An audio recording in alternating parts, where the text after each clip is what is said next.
Morning everyone! Hi! Ngayon, Thursday ulit. At oras po uli ng aming soccer time. Ayan. So nakikita niyo po yung mga bata. Hello mga kiddos. Ayan po. Meron po kaming lesson every Thursday. Nakikita niyo po kami nasa soccer field po kami. Ayan, mga kids na nag-enjoy talaga sila. Wow! Yun yung oras na nakakawala sila. Plus, nakikita niyo po yung napakagandang view sa paligid. Ayan. Go kids, go!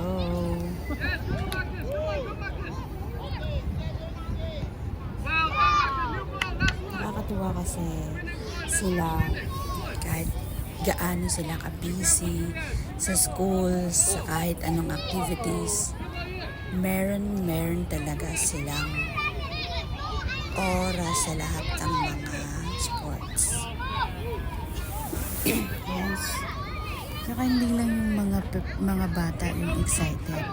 Of course, pati yung mga mommies, daddy, at higit sa lahat, ang mga aunties. Sila yung number one cheer. Yan. Kami talaga yung number one na nag-cheer. Go, go, go, go. Every time na nag-game sila.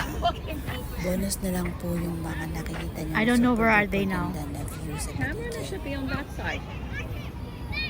Not this one, that side. Actually, Orange one. Oh, okay. Yeah, I saw hindi Sam. lang yung mga maliliit na mga bata. Ito, lahat po ng mga ano dyan, meron silang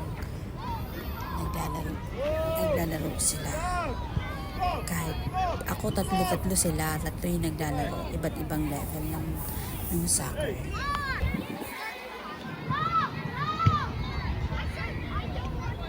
Ayan.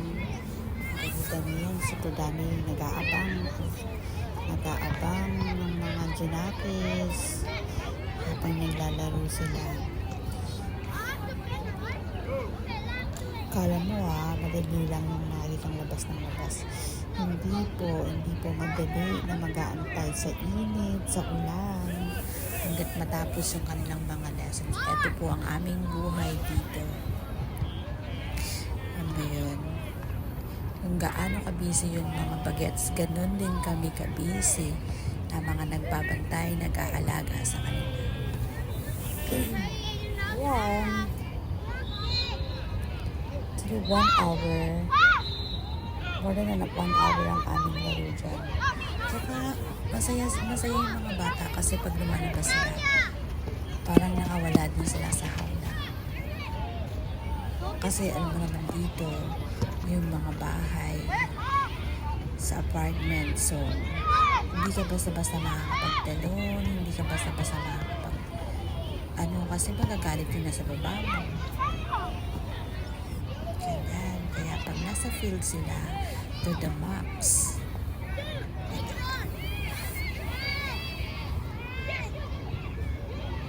Ayun yung mga grupo ng mga Come on, Mimoy! kuya niya. Come on, Samantha, go! Samantha, Go, go, go! Ayan, si Samantha medyo magaling na talaga siya. Come on! Ayan, nakascore siya. Nakascore na siya.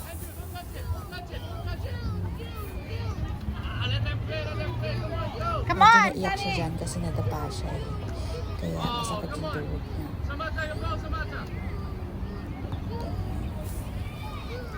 Ako gusto ko siya maglalaro lagi kasi nai-enjoy mo yung paglalaro ng soccer. Come on, boy! Go, go, go, go, go, go! Parang mas feel niya yung soccer. Go, go, go! Come on. Get the ball! Mimoy, go. Come on, Mimoy! Go, go, go, go, go! Ayan. Talakan portion pa din sila yung mga Come bata. on! Kaya, yung swerte-swerte nila kasi Go, go, go! bata pa sila na detrain Play na it, sila play, sa go! mga ganitong sports. Go! Come on! It's your turn. Hurry up! Yan.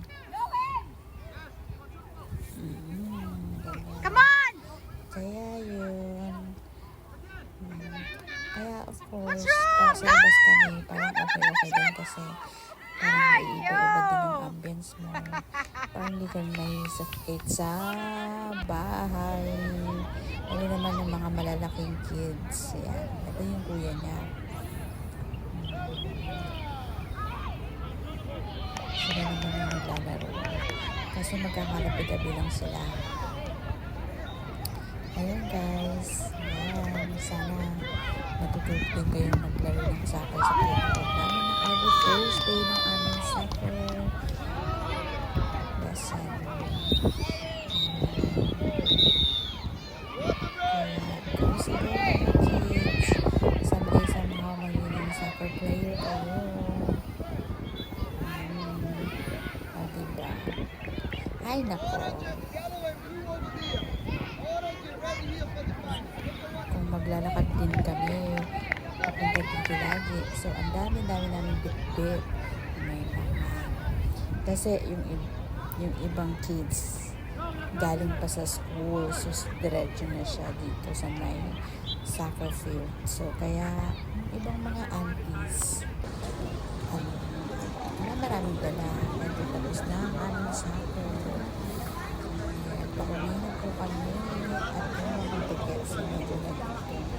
Tapos naman muna kami para bumili ng siomai. Bumili ng siomai at saka ice cream.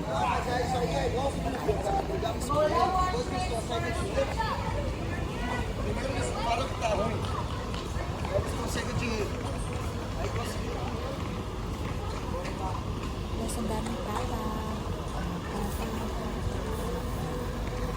Yan po. Ako naiinggit na lang po ako dun sa may views. Kasi ang ganda ng view na. Kaya, guys, pag nanonood kayo, natutulog din po kayo. Ayan.